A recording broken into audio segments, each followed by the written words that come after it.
Good almost afternoon. Good morning. I'm Hee-Dan Chung, President of the League of Women Voters of Scarsdale. On behalf of the League, I welcome you to our Food for Thought panel discussion on the housing shortage in Westchester. The League of Women Voters is a nonpartisan political organization which promotes political responsibility through the informed and active participation of citizens in government. The League is nonpartisan in that it does not support or oppose any candidate for public office. It is political in that it takes positions in select governmental issues after serious member study and consensus. We are fully committed in principle and practice to the National League's policy of diversity, equity, and inclusion. Our mission is to encourage civic engagement, whether on a local or national arena. Locally, the League works to provide clear and accurate voter information, host candidate forums, studies on school and village budgets, as well as our nonpartisan election system. With that, I'd like to introduce you to Tiffany Zazula from Pace University Land Use Law Center, who will be moderating our panel discussion today. Thank you, Tiffany. Thank you.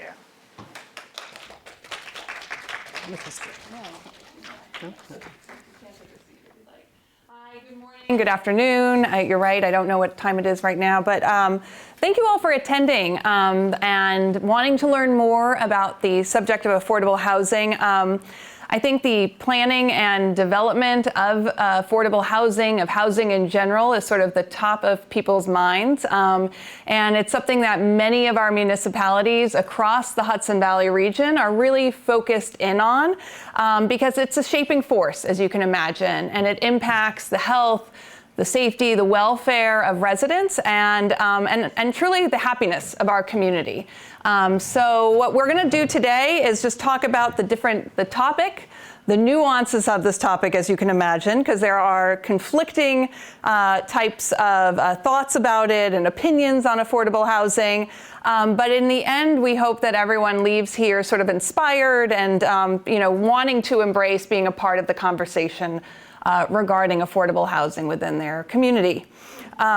So more and more people and more communities, and this is what we're going to be talking about today, are thinking about solutions, and those solutions might be policy-based, they might be zoning-based, they might be developments, and they're trying to position housing, again, some of our communities, as a metric of success. And wanting to create very inclusionary, sustainable communities. And so today we're going to give you sort of a crash course in the next an hour or so, roughly, hour and 5 minutes, depending. And you have some of the experts here from our region. You have Rose Noonan, who is the Executive Director of the Housing Action Council, and she can describe more about what that office does, and Terry Fleischman, who is the Director of Housing in Westchester County. And so we're going to, during that crash course, this is what we're going to go over. Terry's going to go over some of the demographics, some of the need that we see in Westchester County. She's going to show you that affordable housing is not without a cost. And that cost is being borne by seniors, millennials, young adults, people of color, single parents. So we're going to talk a little bit about that. Those who are typically struggling with some of the rising rents and the rising housing costs that are out there. We know, by the way, that there are challenges. We know that there's a lack of infrastructure, lack of funding, sometimes lack of land, lack of support. So we will touch upon that today as well. You're going to be hearing from Rose Noonan, who is, again, going to talk about the solutions, what other communities are doing, what Scarsdale in particular has done, and then highlight those initiatives and those developments. And then I thought what we would do is do some of our frequently asked questions that happen to the three of us when we sort of take our roadshow. So we're going to talk about those. I'll pose those frequently asked questions. We'll take certainly some questions from the audience as well. And then I wanted to just frame out for you and talk about how you all can get involved and some of the areas, if you are interested, of where, citizens like yourself, residents, are getting involved in the conversation regarding housing locally. So I think that's it. I'm going to now, I guess, turn it to Terry, who will talk about that need. Okay. All right, just want to make sure. Okay. Good morning still. As Tiffany had mentioned, my name is Terry Fleischman. I'm the Housing Director for the Westchester County Department of Planning. And I'm going to talk about fun stuff, the data, and what the demographics and things are in Westchester County.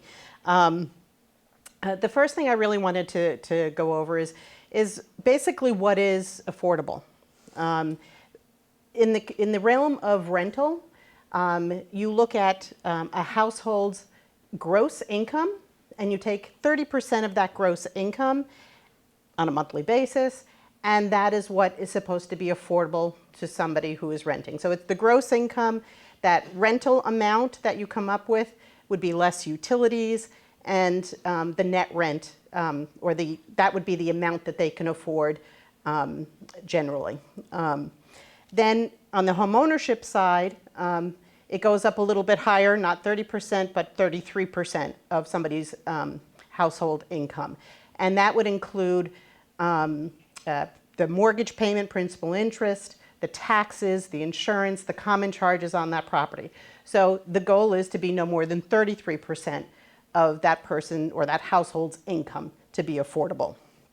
Okay, so that kind of just sets the framework for the data and the information that I'll be going over right now. Let me make sure I can do this now. All right, so back in 2019, the Department of Planning did a housing needs assessment with Pattern for Progress. And the assessment, we have some updates from 2019 data to 2022 data. What that assessment did was, what is the need in Westchester? It talked about the gaps of the gap for home buyers and renters. You know, how much more do they really need to be able to afford to live here? The housing cost burden that renters and homeowners may be experiencing. And then also that housing need assessments also got very specific and went down to the municipality level. I'm not going into the municipality level, we're just talking generally today.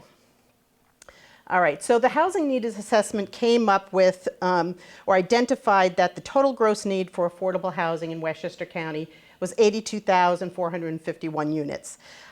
This included, give me 1 second here. I'll figure out how to use this. It's not my device, but we'll do it. Yeah, I'm going to go down on my, okay. There you go. The 82,451 also includes 75,271 units of housing where people face challenges, where overcrowding may have existed or exists, substantial substandard units, and severely cost-burdened households. Now, overcrowding is considered to be more than 2 people in a living room.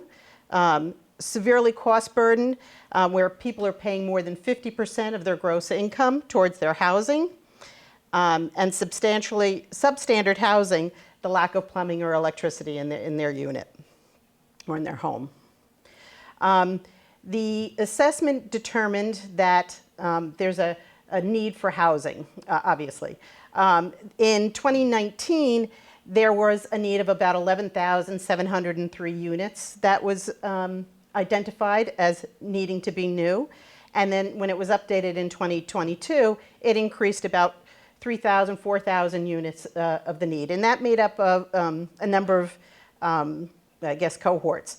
The homeless households, those households that are severely overcrowded, and also households that were not Westchester residents, but were looking to potentially live here in Westchester. They may work in Westchester or have a tie to Westchester. The ownership, let's talk a little bit about ownership affordability. As we all know, the house prices are quite high, and it makes it very difficult for people to purchase homes in our area. The gap, when we talk about affordable housing, we mostly talk about 80% of the area median income. In 2021, that number was about 90,550 for a household of 4. And basically, when you look at that income and the affordability of what they could purchase, there was a gap of what they can afford. You know, when you look at the taxes and the purchase price, And the only place that it looked like they could do it is in Buchanan, purchase a home at the 80% area. I'm guessing that might not be the case currently. I don't have the data for that, but that might be my guess on that. And then, I'm sorry, I said it was 100% of AMI. So you had to have at least 100% of AMI to afford in Buchanan at this moment in time, or in that 2022 timeframe. Now looking at affordability for rentals. Basically, it was found that in order for a household wanting a 2-bedroom apartment, if they earn or had a hourly rate of pay of $20.90, they would have to work 72 hours a week to be able to afford a $1,943 unit or an apartment. If you were to look at their income, what they truly could afford would be about $1,086, which a gap of $857 a month. So there, it's again, the burden that's there is severe. This slide talks about the darker areas, which I think they're a little bit hard to see, but the darker areas represent cost-burdened households spending over 30% of their income on their housing expenses. Again, remember I talked about the affordability. People can afford about 30% of their income for housing. And then the severe cost-burdened household where people are spending 50% or more of their income on housing. So the one on the left is home ownership, and the rental is on the right-hand side.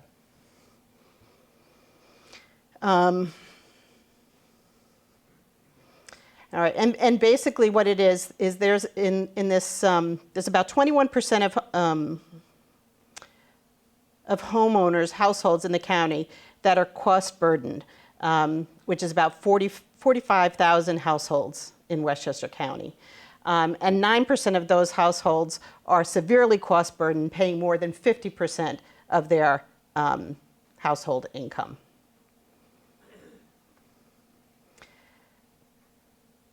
Okay, and now on the renters side, there's about 26% of the renters are paying more than 30% of their income towards housing, and 26% are paying over 50% of their income towards housing. So again, being severely cost burdened. You can see from this slide that the population is growing, and the county recorded as of April of 2020 that we hit a million residents in the county. Our population grew about 5.8% during the last decade, which was ahead of the Census Bureau estimates. But if you put this a little bit in a perspective, a historical perspective, land use context by taking it back to 1920 and looking at population change in the county over the past 100 years, during the 50s, Westchester County saw much more significant population growth, almost 30%. In the 1970s, there was only a decade when the county's population declined. And that was when urban renewal was happening, urban decline and disinvestment was happening, losses concentrated in our older urban centers such as Yonkers and Mount Vernon. It's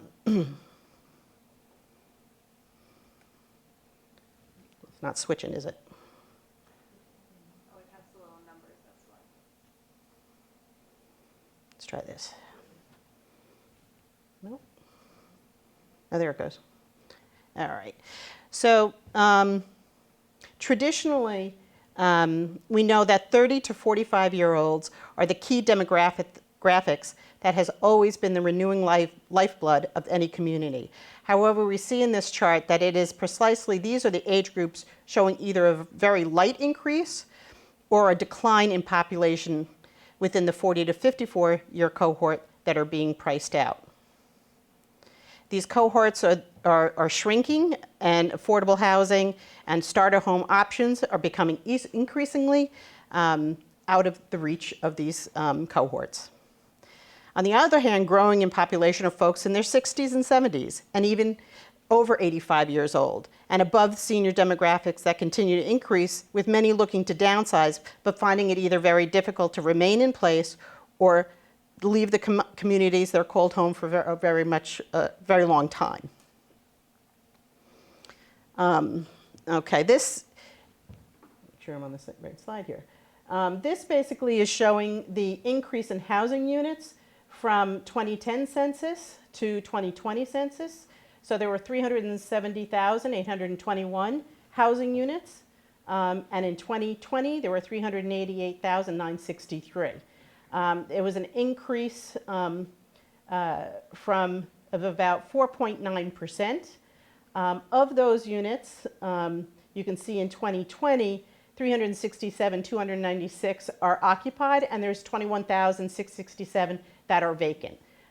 So there's a little bit of room there. Maybe we can get those vacant units vacant. And those are some of the programs that may or may be out there that we can use to help to get them back on the market. Let's see. Oops. Don't touch it very lightly. Okay, so you can see that these are owner-occupied units. So there's actually the orange line is owner-occupied units, and the blue line is renter-occupied units.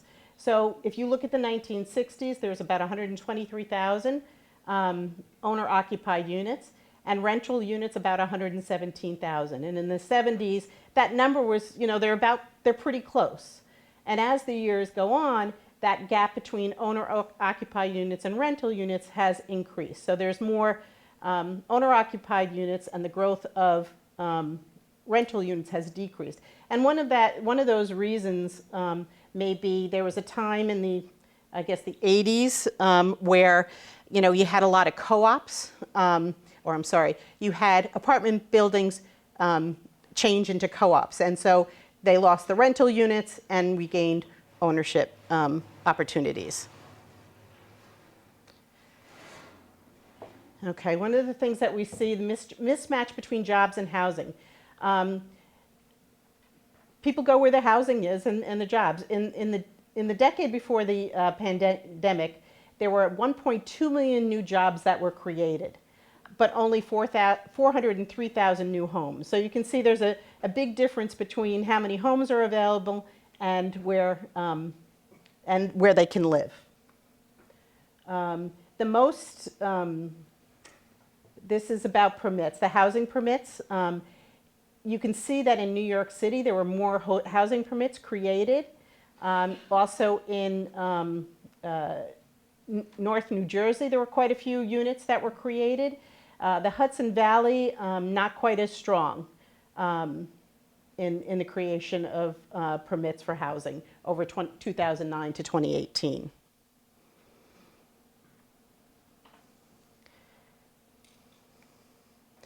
And jobs follow housing.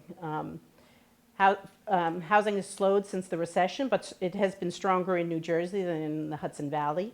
New York City is ahead in job growth, outpacing all other areas of the region in job growth. The aging workforce in New York City and strains on the transit system become an issue with the housing and jobs. Okay, housing developments impact on economic development. The cost of housing is a significant barrier attracting skilled workforce. So if you don't have housing that's affordable, how do you get the workforce that you need to be able to run your community? Westchester workers cannot afford to live in Westchester. There are more workers who commute into Westchester to work than who work and than who live and work in the county. There's also longer commuting, more traffic, those types of things. Now, basically, just to give you a little bit of perspective, and this again, it goes back to, I think it's 2022, might be 2019 data, 172,595 live and work in Westchester, 206, almost 207,000 commute out of Westchester to work, And there are about 100, almost 200,000 people who commute into Westchester to work. So again, it becomes a bit of an issue. Our communities are part of a broader housing market. Everybody needs to share in the responsibility of identifying opportunities for affordable housing. By doing so, we're making our region more competitive. People want to come here. They can get the jobs, they can work, they can live. Housing costs are the largest single expenditure for the average U.S. household. And we're all in this together. We need all job levels to be able to have our communities work. Just to give a little perspective of what's happening here in Westchester, since January 2018 to September 30th, there are about 6,643 units of housing that are in some status of either being built, being occupied, are under renovation to be under renovation to have units available. They're approved by the county board, planning legislation. They're in the works, so they still got a little bit of time before they're actually going to be available. There's some approvals pending, about 729 units, and proposed developments would be about 1,273 units. So again, in that time frame, it's 6,643 units that are in progress at this point. And this kind of just sums it all. All types of housing are needed. You need starter homes for young adults. You need homes for families that are growing and want to expand. You need smaller homes for communities for seniors to downsize into. So there's all different types of housing that is needed. That's where our challenge is, to see if we can see what we can do to assist and to make some housing affordable. So I thank you very much. And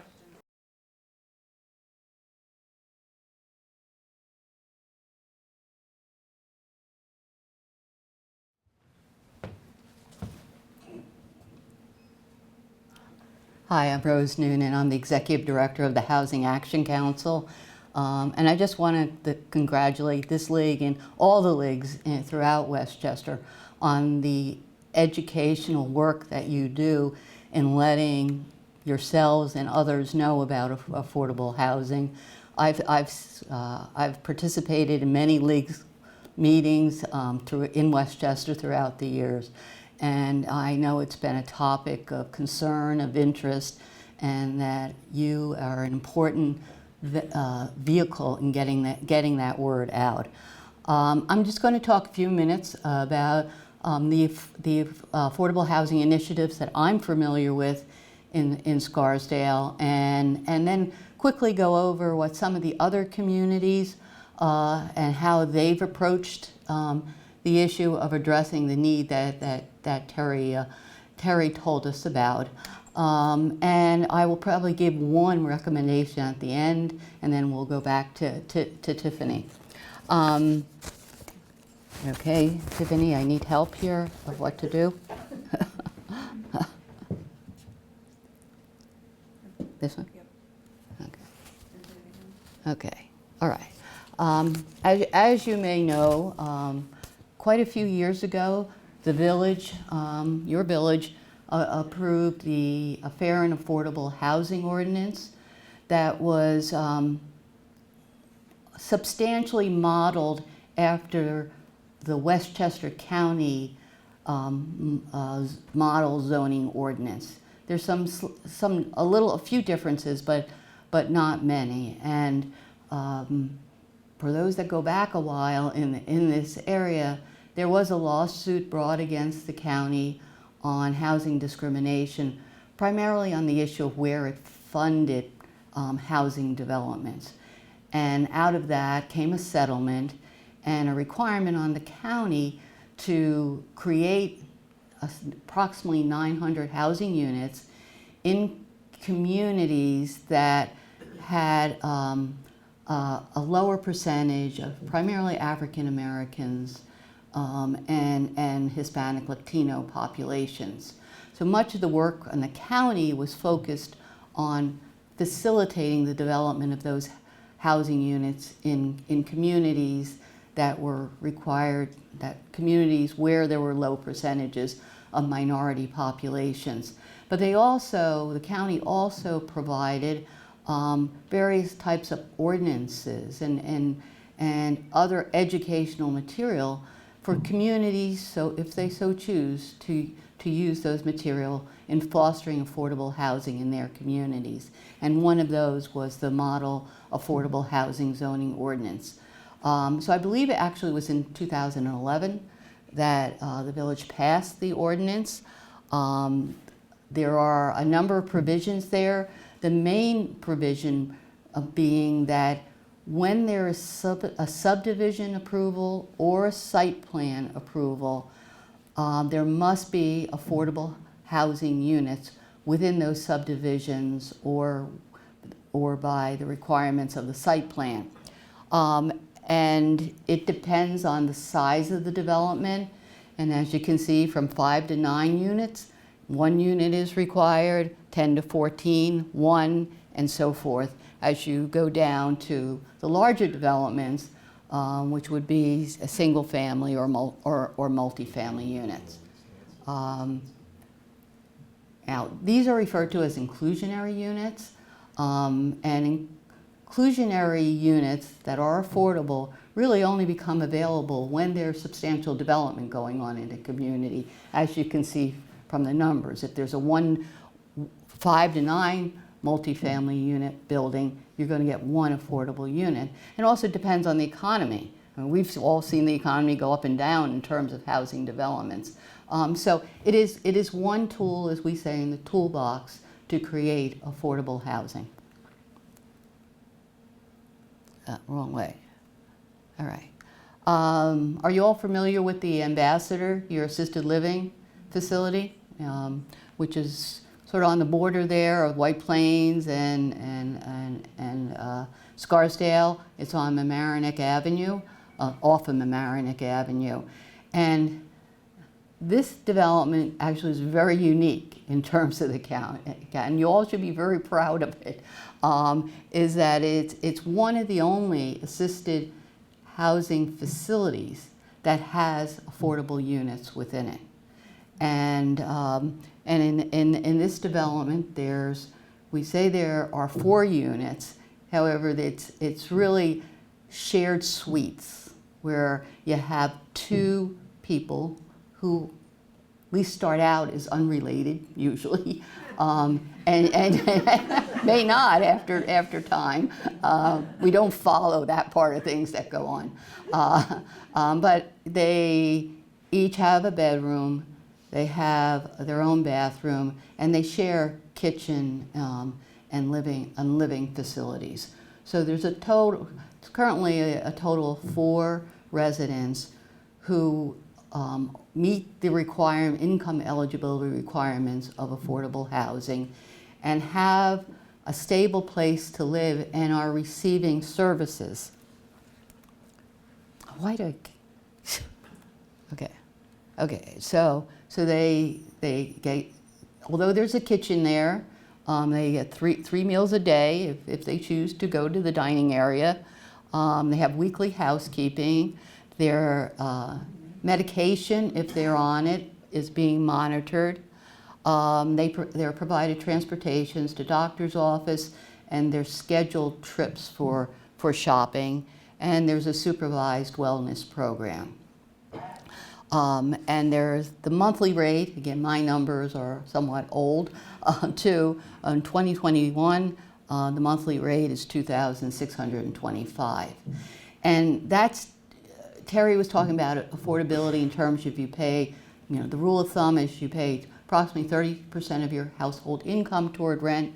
When it comes to housing and services such as those provided by the Ambassador, my recollection, Terry and I used to work together, it was up to 60% of income in terms of determining. So they're taking 60% of whatever that income is, and that that number is 2,625, which, you know, those of you who have shopped around, either, you know, for your relatives and so forth, know that that is more affordable than many of the other assisted development facilities in the county. Okay. Okay, so that's I see, as I always use it when I'm talking about communities in other communities, is and people know that there needs to be more affordable assisted living. Oh my goodness, I don't learn, do I? Okay, the Heathcote condominium. You familiar with that development also? Yeah? Yep, you seem to be. I can see the expressions on the face. All right, so this one took seemed to, from our point of view anyway, took a long time to happen. It sort of flip-flopped back and forth between a co-op, or this is the developer, not us, the developer wanting to be a co-op, then rental, then back to condo. Yeah, so yeah, yes, in terms of a market rate sale price, it is significantly higher than the one affordable unit in there, which was a requirement because of the local approvals, the inclusionary zoning requirement. So it's a 2-bedroom, 2-bath, plus a den, and they had two parking spaces. And in 2021, that sold to the first purchaser, the affordable unit, at $300,000, which I know is way, way less than what the market rate units.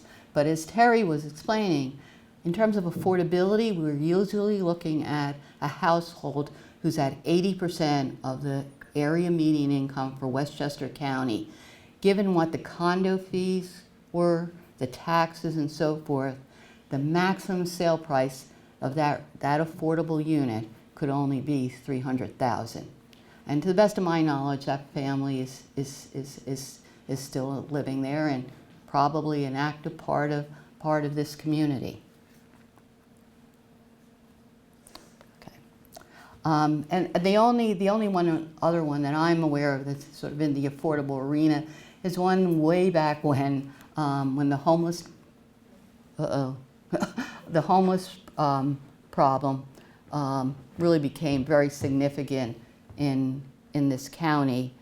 And my recollection is that the village made available a municipally owned home or building that provided initially permanent emergency housing for a homeless family, and eventually became a permanent housing unit. Whether we think it's still being used in that fashion, but we're not sure.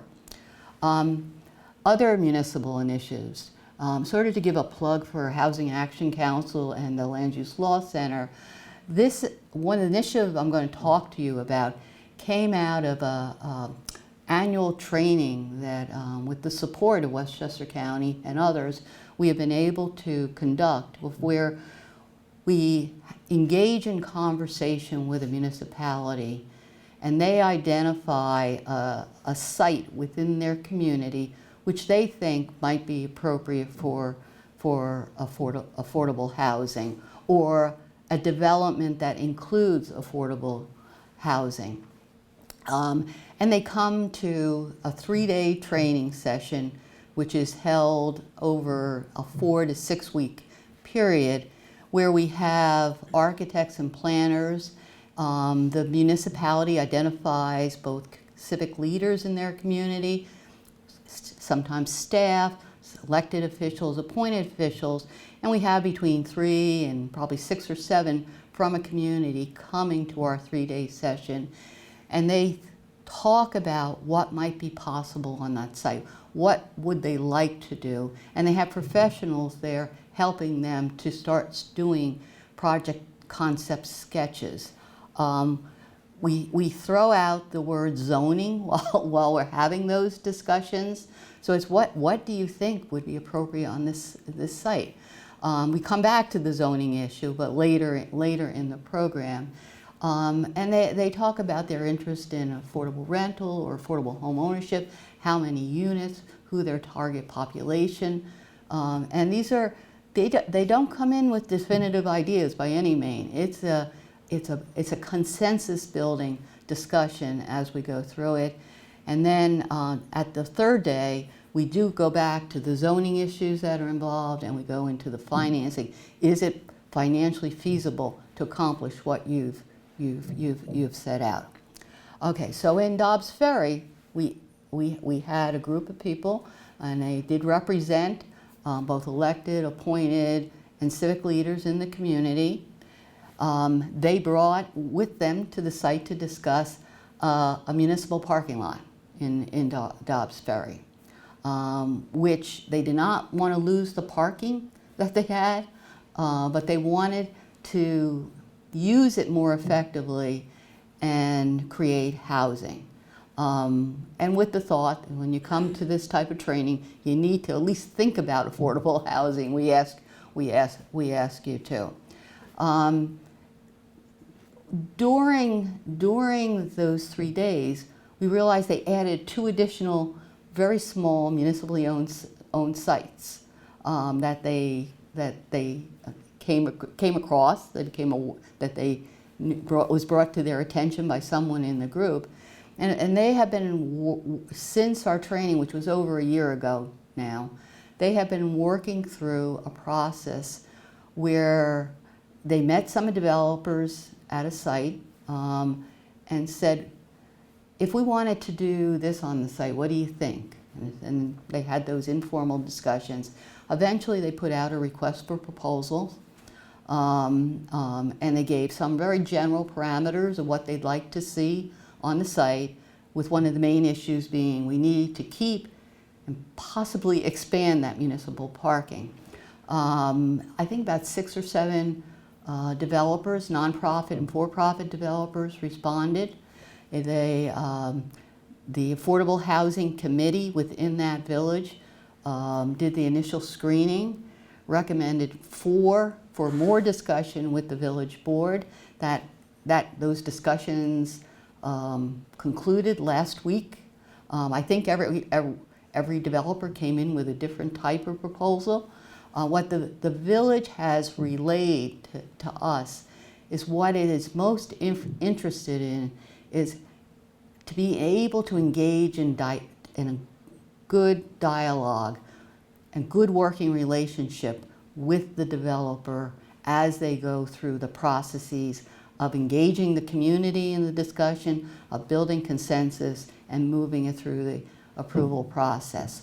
The village board in Dobbs Ferry hopes to be able to designate a developer in December. The process of when they put out a request for proposal until now is about 8 months, I think, that is taken. So I think, given the holidays and things like that, I'm not sure they're going to make their decision in December.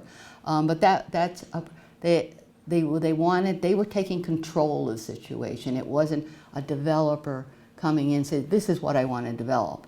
And we feel when that type of a dialogue is entered too, it's something the community wants, or at least part of the community wants. We know that you can't bring consensus to everyone. Okay. A similar situation here, but was not involved in our land use leadership training program, is the village of Ossining. And they had, it's a DPW site which was underutilized. It's right near the village's train station, very close to, but it also is a brownfield site. Con Ed is required to remediate part of the site from something it had done years ago, and Con Ed had been studying it for many years. So the village wanted it cleaned up. They wanted to better utilize the site. They wanted to connect to a trailway that goes, make a connecting part, and also try to connect the lower part of Ossining up to the upper part of Ossining, where there's more retail, restaurants, and so forth. And if you ever try to walk up that hill, it's pretty difficult hill to going down is easy, but going up. So they put the village hired a consultant. It happened to be us. That's why I'm so familiar with it. To develop a request for qualifications. And they too put that out and said, these are the objectives, what we're trying to accomplish. The village wanted an all affordable development. They did not feel a need for senior housing at this time. They wanted it to be family, so they were suggesting 1 and 2 bedroom units and a few 3-bedroom units. The impact on schools was of great concern to many people in the village, including the village itself. They brought the school district into conversation like this and engaged in a very long, I'd say, community dialogue. And it was during the COVID period of time where we did most of the informational sessions, the community engagement sessions through a webinar venue, and also had, I remember being outside in a large tent where people came in and asked some very excellent questions that the developer who had been designated really was able to respond to, and the village itself participated here. Okay, and finally, this is the last one I'll give you, is the village of Pleasantville. 1, 2, 3. So I have 6 ways that they have been addressing the issue over the years. Village of Pleasantville also adopted the model inclusionary model affordable housing ordinance that the county put out there. Prior to that, though, there was a area in the village where they wanted to develop a senior center. And there is a Pleasantville Affordable Housing Committee. And when that center was developed, it was developed in conjunction with affordable housing for seniors. And it's 24 units. It's on Clinton Street. So the senior center is open to the public, and then many of the residents within the Clinton Street senior development utilize that senior center, including a meal program. Pleasantville Lofts is their most recent development that is completed. It's, for those that know the village, it's right there at Memorial Plaza. It's a 79 luxury rental development, 8 units that are affordable. Nearby, the same developer did 39 Washington Lofts. That was 23 units, residential luxury units, 2 affordable. And there's very large differentials between the market rates and the affordable rents in these developments because of the need to provide housing for those with modest incomes. And then again, what Pleasantville did, this was years ago, that they purchased condo units. Again, for those familiar with Pleasantville, on Manville Road, there's sort of garden-style co-ops there and condos, and the village had formed an organization called the Pleasantville Housing Development Fund Corporation. You often develop that type of a housing organization when you're trying to accomplish affordable housing, and they bought them at market rate prices, and then through subsidies, which was primarily provided by the County of Westchester, reduced them to an affordable price. And that was done about 25 years ago.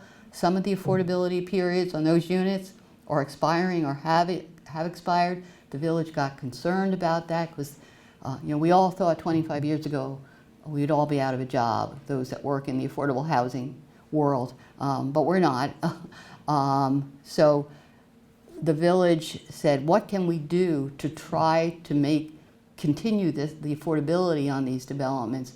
So again, they're going one by one, but they're purchasing them at what the market price is now, and then reducing them and putting on a long-term restriction where they'll remain affordable for a 99-year period. Okay, and I've mentioned the Pleasantville Affordable Housing Committee. The Village of Dobbs Ferry also has an affordable housing committee, and we do find these committees, they're instrumental in getting the community to pay attention to the issue and finding ways to do this. So with that, Tiffany's standing up, meaning telling me to go over there, sit down, stop talking, but thank you.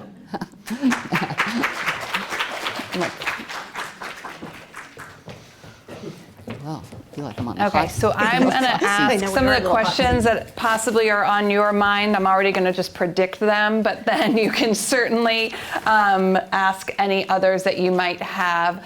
But we do get asked a lot, and maybe Terry, you could start us off. But does each municipality, you told us all about the need in Westchester County, so does each municipality have a specific quota that they have to meet?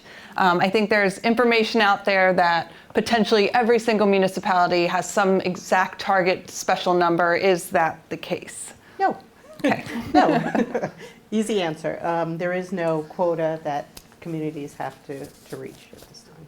So every community is simply looking at this themselves and trying to determine, again, based on some of the data that Terry has shown, and some of the communities which are working on their own local housing plans, where they are even diving deeper into some of the numbers that Terry shows them to decide what is their specific need for their community, and then decide, again, what type of solutions and what types of development or typologies should be out there. Okay, other question that comes up. Rose, this one, or maybe Terry, you can start, and then Rose, you can come in. But can you explain the marketing and eligibility requirements for qualifying for affordable housing in Westchester? Like, how do these units get marketed? And then how are you eligible typically to then be lucky enough to be a part of the obtaining a unit? You want to start with the marketing side, and then I'll take the other side? The Okay, qualifications? so Rose. Why don't you do it, and then I'll You'll talk fill about in? other ways. Yeah. Okay, all right, okay. So basically, any affordable housing does have to be marketed to 9 counties.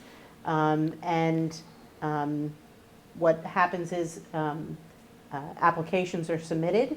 The applications then go into a lottery. There's a certain time frame that properties are marketed depending upon the size of the development, and people submit their applications. Generally, if they're home ownership units, they're going to be affordable, and people have to have incomes that are 80% below the area median income, and the rentals tend to be 60% and below the area median income.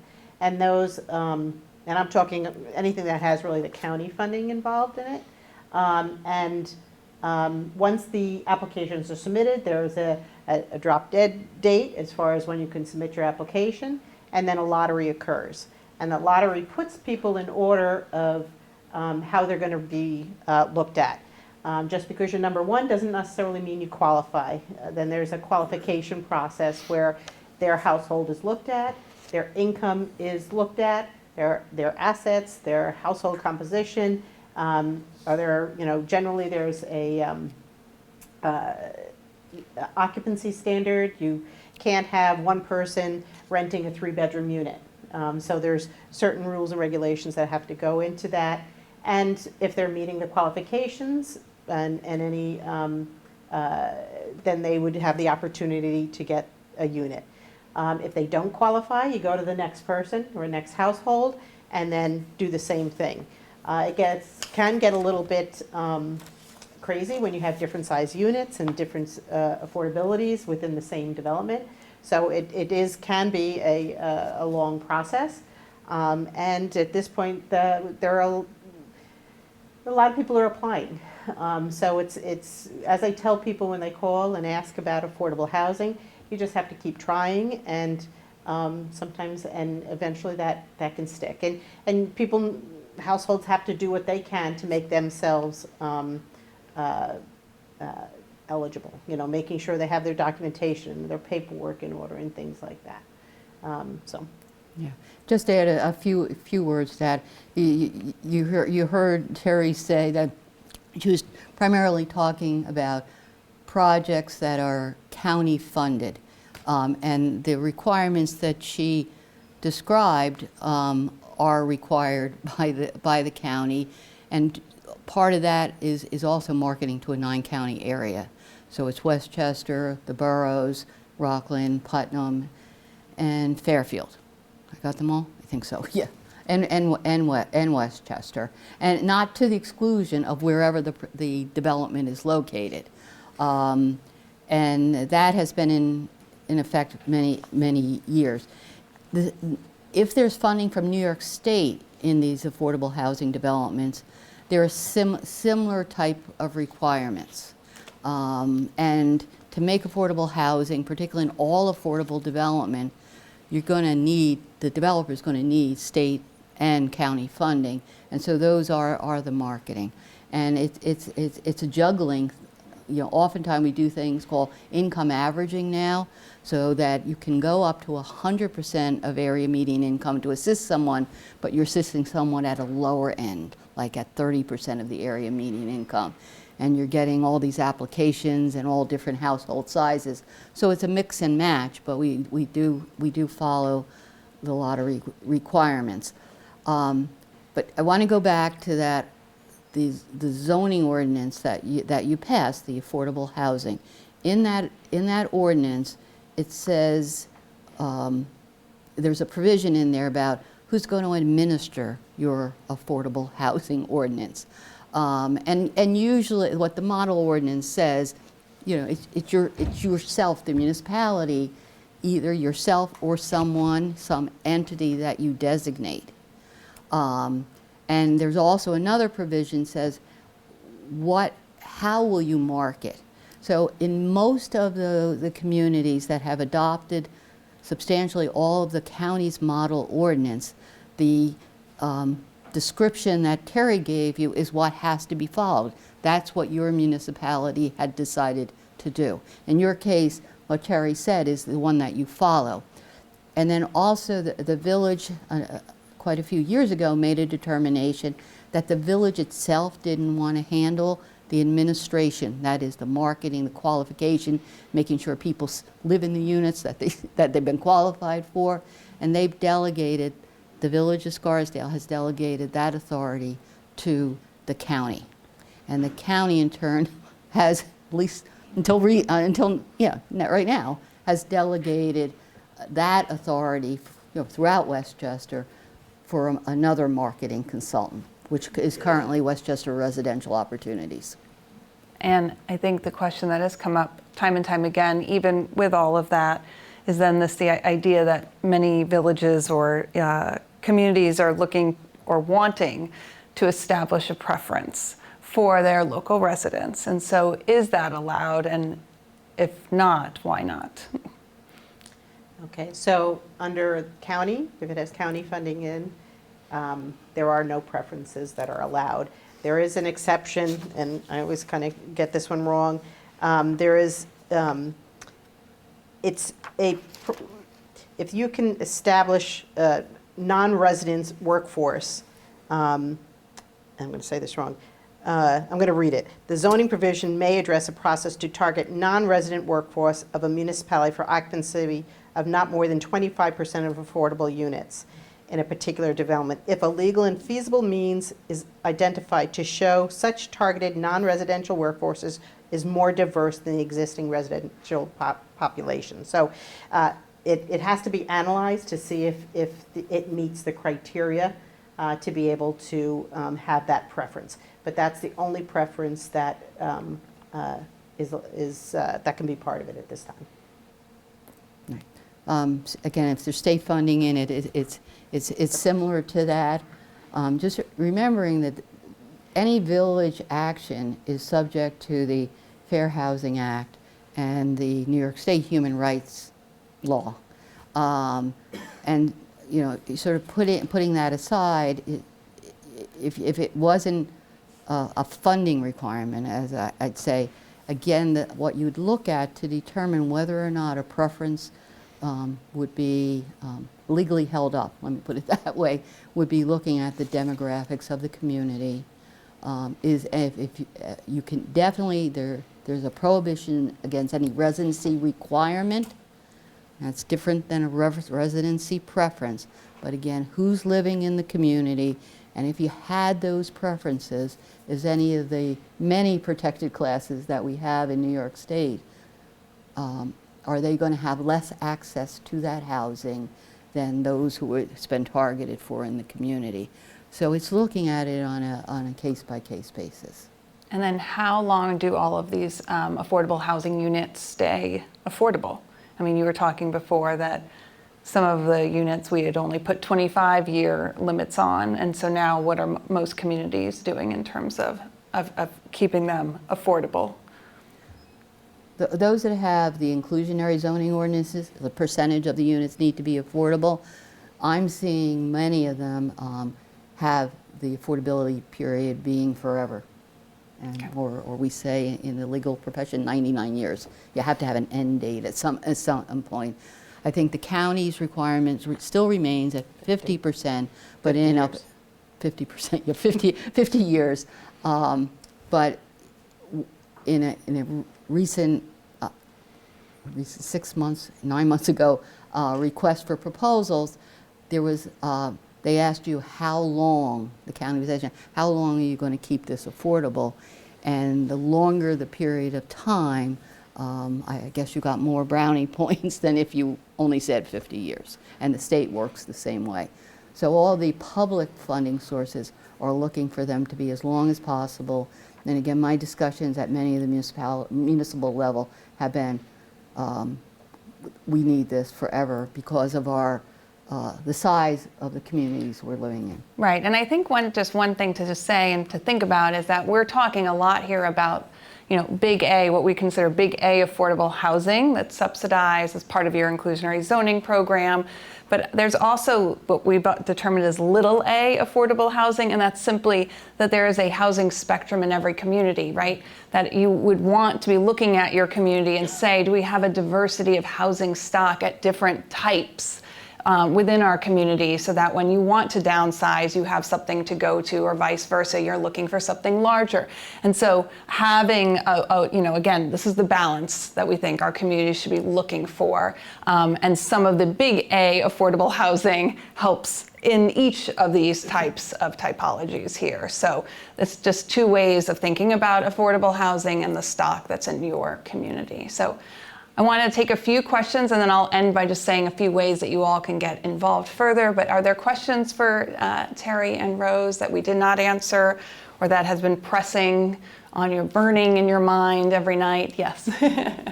I'm curious how much subsidy funding there is from the county and state level for, I guess I'm saying capital A, affordable housing? And are there other funding sources besides the government that you've seen work effectively to incentivize affordable housing? You might have a little bit better sense of the affordability. I don't know what the number is per unit that it costs to. I'll answer your question this way. There is not enough. Let me put it that way. The county has been a major source of capital funding for many of the housing developments that I and Terry referenced up there, and we're seeing, and as the average cost to develop affordable housing, because we are hopefully meeting the same standards as you would see in a market rate development, and we're required to by the county, we're required to by the state, and oftentimes we're ahead of where the market is going in terms of particularly energy efficiency. It's costing between $500,000 and $600,000 in order to develop a unit. And so if you just think of affordable home ownership, if we've got to sell that at $250,000 to make it affordable to someone at 80% of median, we've got to find that difference. So we're putting hundreds of thousands of dollars to make that happen. So the county had a wonderful program. We're sorry to see it go. It was called the Housing Flex Fund, and it was made possible because of the ARPA funds. But it was one time sort of shot in the arm, and many of the developments within the past year have been able to proceed because of that money for construction, which in many cases they had to add it to their regular programs. We also see municipalities that have gotten ARPA money. Town of Bedford, for example, that is putting significant amount of money into creating affordable housing in the town of Bedford. The two programs at the county that have really made the difference over these years has been what they call the New Homes Land Acquisition Program and Housing Implementation Fund. The acquisition is what it sounds like. If you want to develop affordable housing, or a portion of your units are going to be affordable housing, you can apply to the county for land acquisition funds. Now, it has to fit within some appraised value, and it has to be reasonable, but it's worked in many of the communities. Housing implementation is more of a public works project, so if there's street lighting, sidewalks, landscaping, trees, and in the northern part of the county where there's a lack of public water and sewer, we can do. We've also done parking lots, municipal parking lots, of which a portion is dedicated to residents of the affordable housing by using that fund. Now, the county's budget is out for 2025, and in it there's a proposal to, and they've done this yearly, is it an additional $25 million for new homes land acquisition, $25 million for the Housing Implementation Fund. So they've been continuing for many years now. The state's priority is creating affordable housing. They have a priority for supportive housing, people who can live independently who have some special needs, physical disability, people with mental disability, people with autism. So you're often seeing some of the big A affordable housing developments have a set aside, we'll call that rather than a preference, a set aside of some of the units for people with disabilities. But there's millions of dollars that have been made available at the state level, and we've given, and it is state monies. It's not federal monies that have been made available, but it's all spread. New York City usually gets 50% of it. The rest of us in the state have to split up the other 50%. And then finally, the private investment.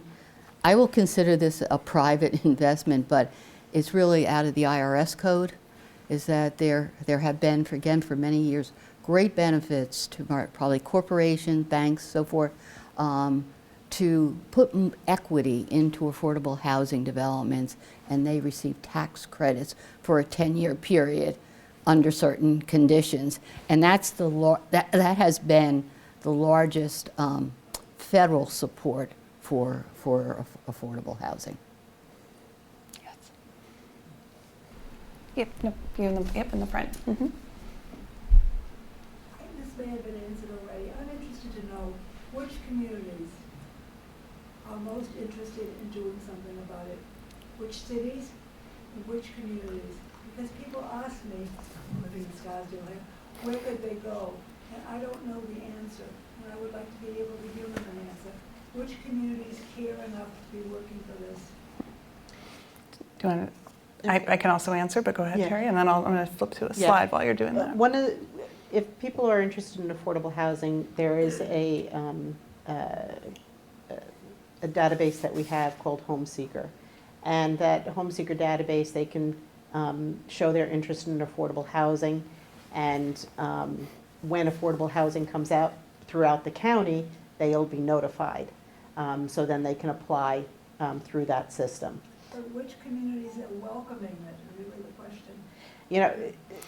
So, It is few and far between throughout the whole county, but.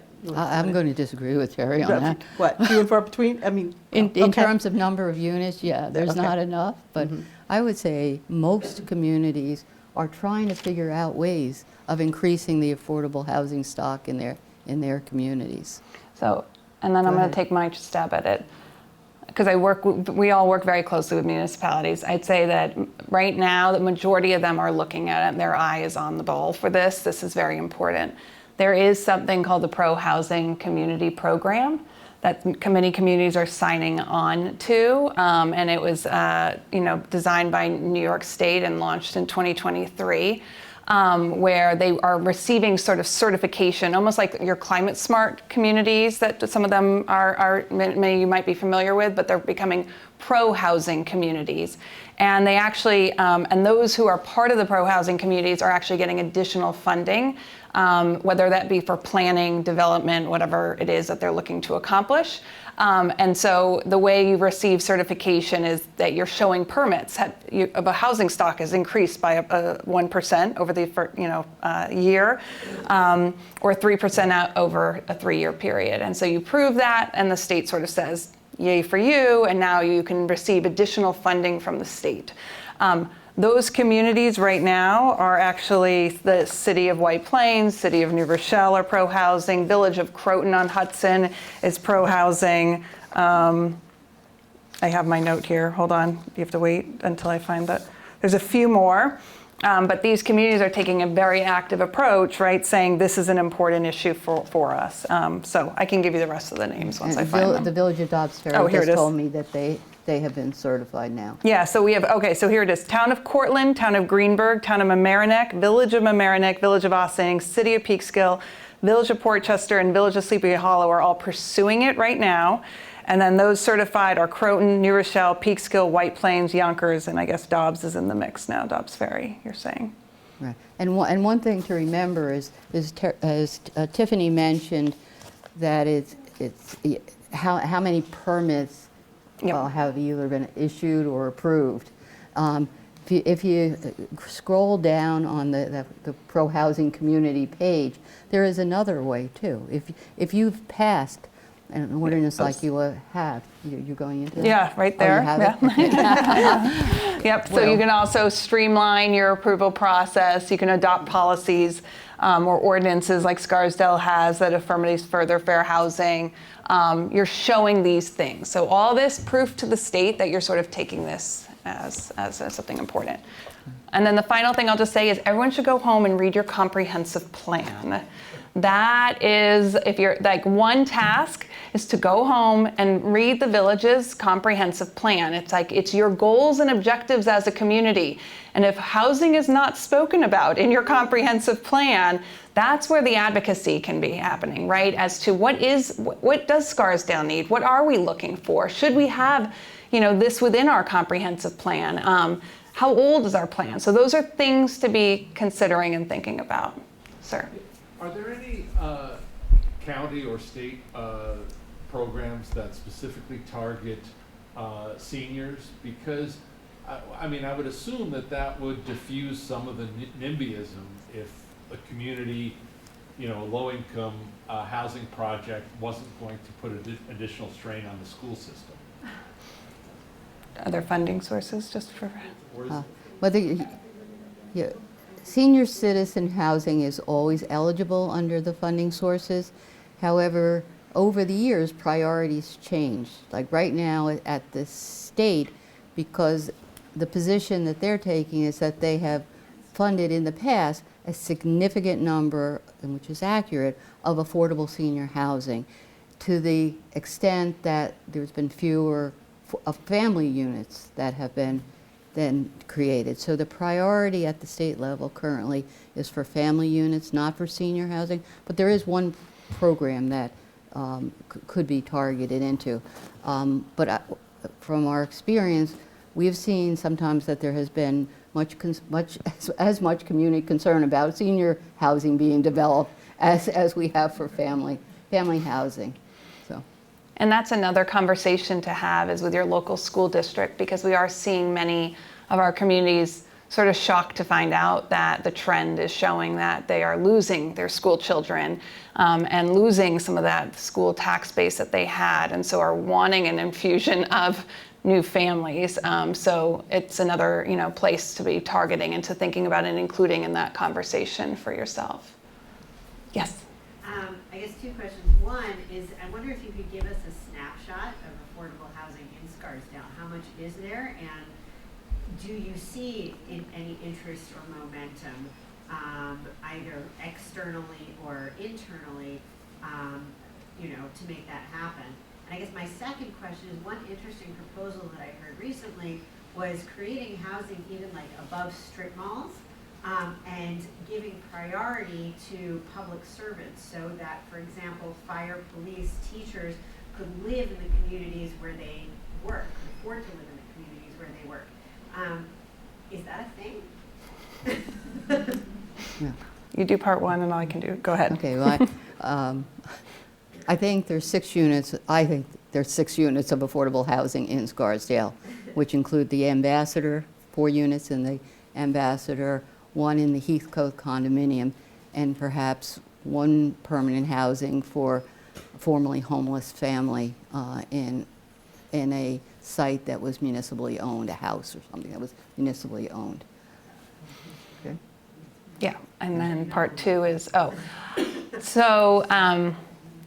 so I would say, you know, this is something to be advocating for in your community, right? I've asked all communities to do this, like whether it be the beginning of the comprehensive plan and looking at that. I think the village adopted theirs in 1997.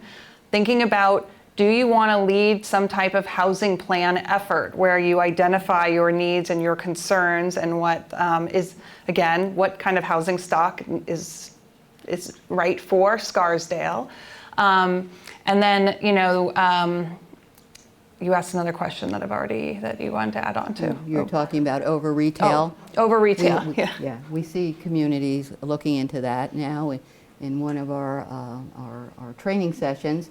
It's the village, it's one of the villages that has a small infill site in their downtown area, and they're looking to develop, and it's privately owned, and they're looking to redevelop that for affordable housing. And they're talking about some parking on a platform, then some retail, and then affordable above that. Yeah, and I would say, I mean, I'm showing you a slide. Like, this is what we tell people to start thinking about, is being creative. Like, a lot of communities will say we have no land, we have no more space, like I can't think of any place we could put any more housing. And just like you did, that's a creative place to put housing and to think about it. And it may not happen overnight, and we're okay with that. It's thinking about the future in the next 10 years. Can that happen? And that does happen through zoning changes that have to be, again, in conformance with the comp plan. But we see people looking at office space, corporate parks now, like one of our training programs, people are having that, the religious properties where, you know, churches are coming to us saying, like, we have extra land, we have extra space, this is part of our mission. We would like to become developers and to help, you know, in the creation of affordable housing. So, you know, certainly take a walk, and you would be surprised at what you look at and say, oh, this could be used just a little differently and fits within the fabric of our community. I had one more thing. Yeah, one more, and then on the preferencing issue that you brought up for municipal workers, volunteers, et cetera. Again, with the Fair Housing Act, you need to look at the demographics of who that workforce is if you're targeting it to them. And if it's not a diversity within that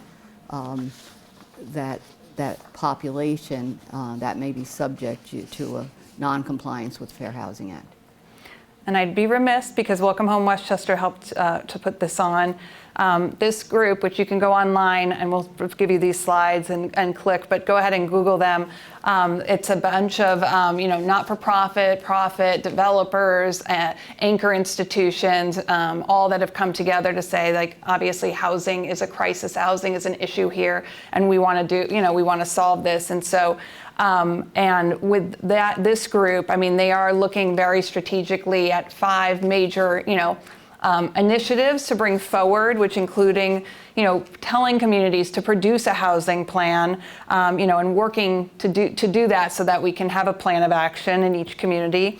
They are trying to promote a fast-tracked environmental review for sustainable energy and energy-efficient housing, and then promoting accessory dwelling units and TODs, transit-oriented developments, and then finally having our land use board members become educated in the subject matter so that they have the tools that they need to be able to activate these types of initiatives. So that is it. We're here. We don't want to go, and we know lunch is here. So you're welcome to come up to us and ask us any questions. You know, we thank you for your time and for getting interested in the subject matter. It was a lot, and we barely scratched the surface. So, but we hope that you can go home and become involved in this conversation. So, thank you. Thank you. Terry. Again, thank you so much, Tiffany, Rose, and Terry, for coming today to speak to our group here about the housing shortage in Westchester, and we look forward to hearing more going forward. Thank you so much.